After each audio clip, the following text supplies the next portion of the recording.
Winter sure has a way of turning our homes into little incubators for coughs and colds.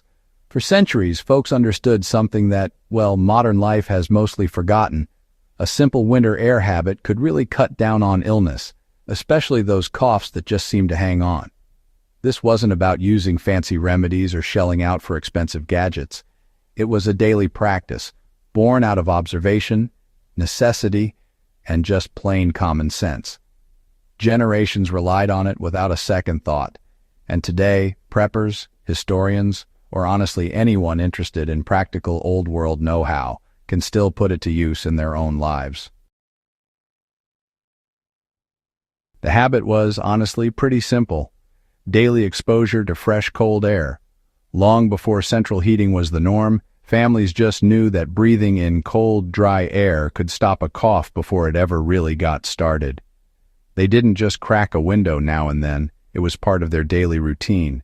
Mornings meant airing out rooms, bedrooms got ventilated before bedtime, and kids spent time outside, even when the thermometer dipped low. The effect here is physiological. Cold air has less humidity, so it dries out those tiny respiratory passages where viruses and bacteria like to hang out. It also gives the body's natural defenses a bit of a boost by gently stressing the respiratory system, which, in turn, prompts the immune system to kick in a little stronger. So how do you put this habit into practice today without, freezing yourself out? Start small. Even in our modern homes, you can safely bring this habit back. Try opening your bedroom window just a crack at night, enough to let in some fresh air, but not so much that the room turns into an icebox. During the day, if you've got a hallway or living room that gets some sunlight, open up the windows for 15 to 20 minutes. The idea is to keep a steady exchange of indoor air with that cold, crisp winter air outside. Back in the day, households often used cross-ventilation. Windows on opposite sides of the room or house would be open to make a gentle draft. You don't need to go that far. Even a modest draft can actually make a real difference. So, why does cold air work better than warm, stale indoor air? Well, indoor heating dries out the air, which might sound like it'd help prevent coughs, but it actually makes it easier for viruses to get active and irritates your airways. Before the 1950s, most folks used stoves or fireplaces that warmed things up but didn't keep recirculating the same old air. They struck a balance between keeping warm and airing out the place frequently. That dry, cold winter air from outside lowers the viral load inside and stops the kind of stagnation that lets germs multiply. Even something as simple as opening a window before bed was often enough to keep coughs from sticking around. If you're wary of cold rooms, folks back in the day had some pretty clever adaptations. Heavy bed curtains or thick quilts would trap warmth right around the sleeping area, while the rest of the room stayed aired out.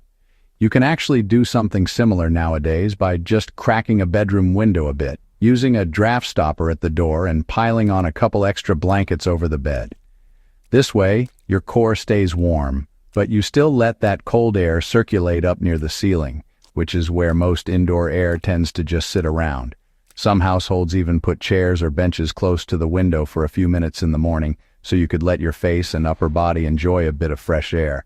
It's not about jumping into the cold. It's really about a little controlled exposure.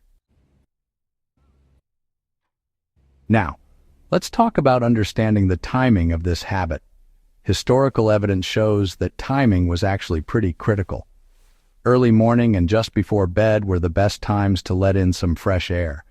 Airing out the room in the morning helped get rid of all that overnight humidity, and it warmed the body up gradually after being exposed. Doing it at night kept rooms from getting all stuffy while folks slept, which, believe it or not, helped cut down on nighttime coughing fits. Even with our modern routines, tweaking your schedule to match these times can really make a difference. Try opening windows for a few minutes in the morning before you head out for work or school, and then again just before bed. Those old-timers weren't just doing this on a whim. It was deliberate and something they repeated every day. So, applying this habit outdoors, well, winter walks weren't just about getting some exercise. They were actually kind of therapeutic. Families would spend maybe 20 to 30 minutes outside, breathing in that cold air, which helped lower the risk of respiratory irritation.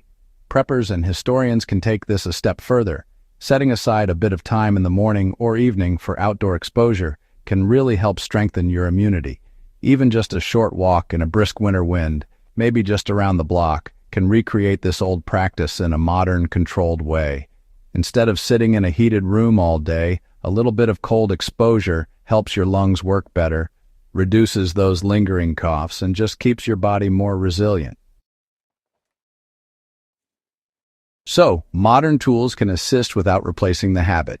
Humidifiers, fans, and thermostats sure have a role, but they cannot replace the effect of real winter air. A small oscillating fan can help circulate fresh air, and, well, a hygrometer ensures indoor humidity doesn't get too high or too low, but the key is opening a window daily. Even in areas with harsh winters, a window ajar for 10 minutes is enough to mimic the long-standing tradition that stopped coughs in their tracks. Combining these modern conveniences with historical practice creates a hybrid approach that is safe, effective, and historically accurate. What history teaches about consistency. Generations succeeded with this habit because it was consistent. They didn't rely on cough syrup or elaborate remedies. They made fresh air part of their daily rhythm. For survivalists and history buffs today, the lesson is clear. Consistency matters more than intensity. Short, regular exposure every day works far better than long, occasional stints in the cold. Treat it as a ritual, much like preppers treat water filtration or fire preparation. The results compound over time, strengthening respiratory resilience and reducing cough frequency in winter months.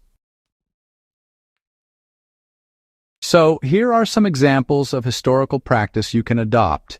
In small homes, a morning routine included opening the bedroom window while getting breakfast ready, letting that early light and fresh air sweep through.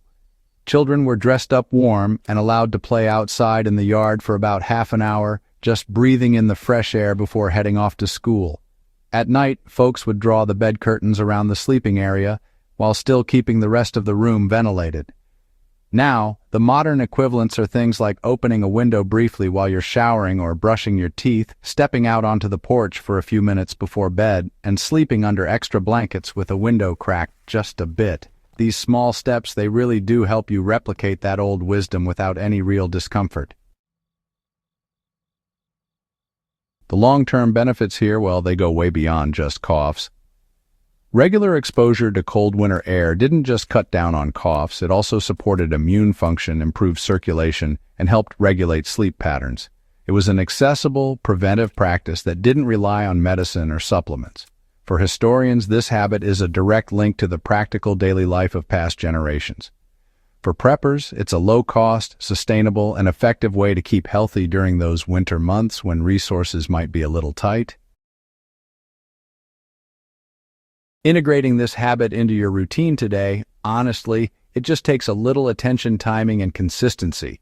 It connects you to generations who survived and thrived without modern medicine, just relying on simple, repeatable actions to stay healthy.